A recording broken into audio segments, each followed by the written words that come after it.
آج ہم بھول چکے ہیں کہ ہم مسلمان ہیں. لوگ کہتے ہیں نا کہ یار یہ کرنے سے کیا ہوگا. یہ پروگرام سجایا مالی کھیڑا کے نوجوانوں نے, مالی کھیڑا والوں نے مل کر, نوجوانوں نے, اور جتنے لوگوں نے حصہ لیا سجایا. لیکن جب بھی کوئی نیک کام کرنے کے لیے جاؤ گے, جس وقت بھی کوئی دین کا کام کرو گے, جب بھی کوئی بندہ اللہ کا نیک کام کا ارادہ کرتا ہے, یا کچھ اللہ کے بندے مل کر کسی نیک کام کو کرنے کا ارادہ کرتے ہیں, تو ہر جگہ کا یہ ماحول ہے, ہر جگہ کا یہ معمول ہے میرے عزیزوں, کہ دو چار لوگ ایسے ملیں گے کہ جو آپ کو اس کام سے روکیں گے, آپ کو اس کام سے روکنے کی کوشش کریں گے. یہ ہر جگہ کا معاملہ ہے. آپ نماز پڑھنے کے لیے جاؤ, کوئی بندہ اگر نماز پڑھنا شروع کر دے تو لوگ کہتے ہیں یار دیکھو 4 دن سے نمازی بن گیا ہے. کوئی اگر مسجد میں پیسے دینا شروع کر دے, پہلے نہیں دیتا تھا لیکن اب دینا شروع کیے ہیں, تو لوگ کہتے ہیں دیکھو جمعہ 4 دن سے اس نے مسجد میں پیسے دینا شروع کر دیا ہے. آؤ میرے عزیزوں, کوئی اگر دین کا کام کرتا ہے تو لوگ کہتے ہیں یار تیرے کرنے سے کیا ہوگا, یہ جلسہ کرنے سے کیا ہوگا, یہ جلسے جلوس سے ہوتا کیا ہے, یہ جلسہ کرنے سے ہوتا کیا ہے. یہ علماء کو بلانا, علماء کو دعوت دینا, دعوت دینے کے بعد میں ان کی زبان سے اللہ اور اس کے رسول کا ذکر کروانا, یہ سب کرنے سے ہوتا کیا ہے. آؤ ایسی سوچ کے لوگوں سے آج اسلام کو نقصان پہنچا ہے, ایسے ہی مائنڈ رکھنے والے لوگوں کی وجہ سے آج دین کو نقصان پہنچا ہے. اگر ہم یہ بات اپنے ذہن سے نکال دیں کہ ہم میرے کرنے سے کیا ہوگا, اس کے کرنے سے کیا ہوگا, اس کے کرنے سے کیا ہوگا, نانا میرے عزیز یہ کبھی نہ سوچنا کہ تیرے کرنے سے کیا ہوگا, میرے کرنے سے کیا ہوگا. آج اگر کہا جائے کہ آؤ اسلام کے خلاف جو آوازیں اٹھ رہی ہیں تمہیں ان کے خلاف نکل کر کے آنا ہے, تمہیں قانون کے دائرے میں رہ کر کے دین کے لیے کوئی کام کرنا ہے, مذہب کے لیے کوئی کام کرنا ہے. لوگ کہتے ہیں کرنے سے کیا ہوگا. یاد رکھنا میرے عزیزوں, ایسا کہنے والوں کو پیچھے چھوڑ دو. جب دین کا کام کر رہے ہو تو کام کرتے رہو, مذہب کے لیے اپنا سب کچھ قربان کر دو, دین کے لیے اپنا سب کچھ قربان کر دو. رب کعبہ کی قسم, اگر دین کے کام میں تھوڑا سا بھی حصہ لوگے اور وہی ادا تمہاری رب کو پسند آ گئی, وہی ادا اللہ کو پسند آ گئی, رب کعبہ کی قسم اللہ تمہیں دنیا میں بھی کامیابی عطا فرمائے گا, آخرت میں بھی اللہ کامیابی عطا فرمائے گا. لوگ کہتے ہیں کیا ہوتا ہے, ہر جگہ ملیں گے ایسے لوگ. بولے کیوں کر رہے ہو یہ معاملہ, آؤ تاریخ کو اٹھاؤ. بات آ رہی ہے سمجھ میں, تاریخ کو اٹھاؤ. حضرت ابراہیم خلیل اللہ علیہ الصلاۃ والتسلیم, بتوں کو توڑا, اس کے بعد میں میرے عزیزوں آپ نے بڑے بت کے اوپر کلاڑی کو رکھ دیا, بڑا مشہور یہ واقعہ ہے. لیکن جب آپ کو آگ کے اندر ڈالا گیا, یہ علماء موجود ہیں یہ بتائیں گے آپ کو, جب حضرت ابراہیم خلیل اللہ کو آگ کے اندر ڈالا گیا, اور آگ کوئی معمولی آگ نہیں تھی, آگ کوئی معمولی آگ نہیں تھی میرے عزیزوں. روایت کے اندر آتا ہے کہ اگر اس آگ کے اوپر سے پرندہ اڑتا تھا تو اس کے اندر جل کے گر جایا کرتا تھا. لیکن وہاں پر میرے عزیزوں ایک معاملہ پیش آیا. ایک مینڈک آیا, اس نے اپنے منہ میں پانی لیا اور آگ کو بجھانے کی کوشش کی. کیا کیا؟ آگ کو بجھانے کی کوشش کی. بولو مینڈک کتنا بڑا ہوتا ہے؟ بولے مینڈک تو دیکھا ہوگا تم نے, مالی کھیڑا والوں نے بتیرے ہوں گے یا کھیتوں میں, کتنا بڑا ہوتا ہے مینڈک؟ ابے ذرا سا ہوتا نہیں ہوتا. اب اس کے منہ میں پانی کتنا سا آئے گا, ذرا سا پانی. مجھے بتاؤ کہ اتنی بڑی آگ کو مینڈک بجھا سکتا تھا؟ جو لوگ کہتے تمہارے کرنے سے کیا ہوگا, ان کے کرنے سے کیا ہوگا, ان کے کرنے سے کیا ہوگا. آؤ میرے عزیزو, دنیا والوں کو نہ دیکھو, یہ لوگ تمہیں پیچھے کر دیں گے اگر یہی سوچ تمہاری بنی رہی. مینڈک ذرا سا, اور اس کے منہ میں پانی کتنا آئے گا, لیکن کوشش کیا کر رہا ہے, کوشش کر رہا ہے کہ جو اللہ کے نبی کو آگ میں ڈالا جا رہا ہے, حضرت ابراہیم خلیل اللہ کو جو آگ کے حوالے کیا جا رہا ہے, میں آگ کو بجھا دوں گا, پانی لے کر کے آؤں گا, آگ کو بجھا دوں گا. لیکن یاد رکھنا میرے عزیزو, یہ ہم اور آپ سب جانتے ہیں کہ مینڈک کے پانی سے اتنی بڑی آگ تو بڑی بات ہے، وہ ذرا سی ماچس کی تلی کو نہیں بجھا سکتا ہے، ذرا سی ماچس کی تلی کو مینڈک کے منہ میں جو پانی ہے وہ نہیں بجھا سکتا ہے۔ لیکن آؤ دوسری طرف دیکھو، گرگٹ کی اوقات کتنی سی ہوتی ہے، ذرا سا گرگٹ ہوتا ہے، ذرا سا، لیکن وہ کوشش کر رہا تھا، پھونک مار رہا تھا، پھونک، تاکہ آگ اور بھڑک جائے اور زیادہ تیز جلنے لگے، آگ اور زیادہ تیز جلے۔ لیکن آؤ میرے عزیزو، گرگٹ کی کتنی سی اوقات ہے، گرگٹ اگر ماچس کی تلی میں یا ہمارے گھر کے چولہوں میں بھی پھونک مارے گا تو آگ پہ کوئی فرق پڑنے والا نہیں ہے۔ آؤ ذرا تاریخ کو اٹھا کر کے دیکھو، اور یہ میرا پیغام ان لوگوں کے لیے ہے جو لوگ نیک کام کرنے والوں کو روکا کرتے ہیں۔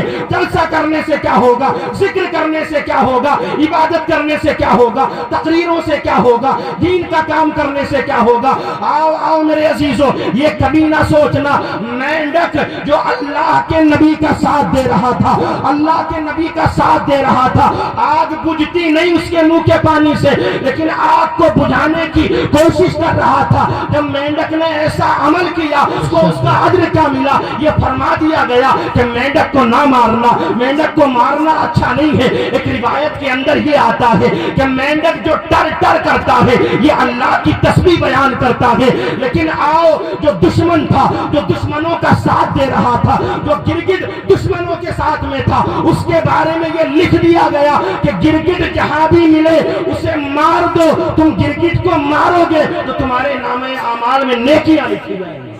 سبحان اللہ زندہ باد، تمہارے نامہ اعمال میں۔ تو یہ تو بات ہو گئی گرگٹ کی اور مینڈک کی، ہم تو اللہ کے حبیب کے امتی ہیں۔ بولو ہے کہ نہیں، بولو ہے کہ نہیں، ارے بیدار ہو کہ نہیں ہو؟